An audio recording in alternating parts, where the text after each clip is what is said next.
Лично мени көрдүңбү? Лично көрдүк сени. Ана көрүп туруп, мондай доказать эт, брат. Мен мэрге келдимби, родной?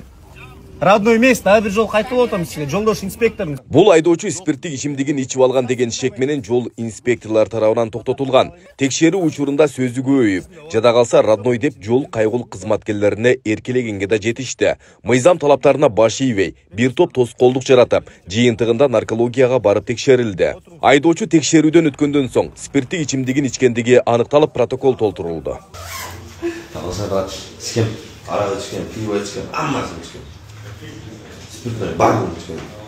Все, мен аман эсен. Эмкиде спирт ичимдик ичип, рулду башкарбай элеңиз. Жолуңуз болсун. Ал эми бул айдоочу 24 октябрда Жалалабад шаарында жол кырсыгына кабылып наркологияга алып барылган. Текшерүүдөн баш тартып, учурда тергөө иштери жүргүзүлүп жаткандыгы маалымдалды. Айдоочу аты жөнүн айтуудан баш тартып, буга чейин мамлекетти башкарган адамдардын атын какшык иретинде колдонгону тасмага жазылып калган. Жол кайгыл кызматкерлеринин айласын кетирген бул аял маданият тармагында эмгектенери айтылууда. Атамбаев. Ооба. Жо, эжеке туура эме кыл. Соронбай Жээнбеков. Эжеке фамилияңызды айтып көрсөңүз. Соронбай Жээнбеков, жаз. Мен акчасын себеби. Ооба, Соронбай Жээнбеков. Жаз. Мен кол кое албайм. Менин исмим дадил протокол жазгыла, мен ошол жака кире сүйлөшөбүз. Жогоруда коомчулукка белгилүү болгон учурлардын экөө гана. Мындай көрүнүштөр күнүнө ондоп катталат. Мына ушундай абалды жөнгө салуу максатында Жогорку кеңештин депутаты Эрнис Айдаралиев айдоочулук укуктан ажыратууну айып төлөөгө алмаштырууну сунуштаган мыйзам долбоорун демилгеледи. Документ 28 октябрда коомдук талкууга коюлду. Мыйзам долбооруна ылайык мас абалында унаа башкаруу үчүн жеке адамдарга 100 000 сом, юридикалык жактарга 200 000 сом айып салуу сунушталууда. Качанга чейин ушундай болуш керек? Азыр мисал караңыз.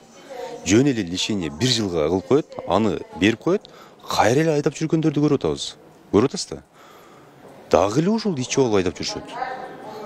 Тойдон чыгышат, мас абалында ушундай ДТП кырчындай жаштар көбүнчө кетип атат да.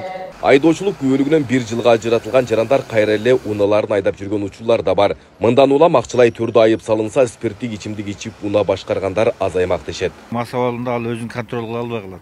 Контроль кыла албаган айдоочу эмне кылат? Бирөө жарымды сүзөт, өмүрүн кыят, бейгүнөө адам өлүп кетип атат. Өлбөсө дагы бир чоң кырсыктарга учурап атат да, чоң материалдык чыгымдар келип атат, ошо ичкиликтин айынан. Мен ошол депутаттардын айтканын колдойт элем. 100 000ден да көп салыш керек болсо, салып туруп, ага 1 жыл праваны өмүр бою жок кылыш керек. Айдоо укугунан жок кылыш керек да. Вот ошондо токтойт. Кыргызстанда 21 октябрдан 27 октябрга чейин алдын ала маалымат боюнча 18682 жол эрежелерин бузуу фактылары аныкталды.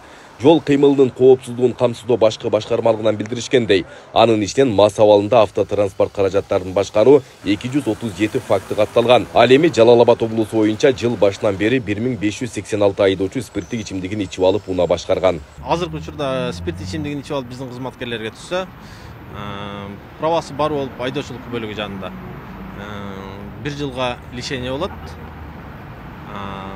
Анан айдоо бөлүгүнө эмес болуп ичип алып түшкөн болсо 3 сутка камакка алынат сот аркылуу.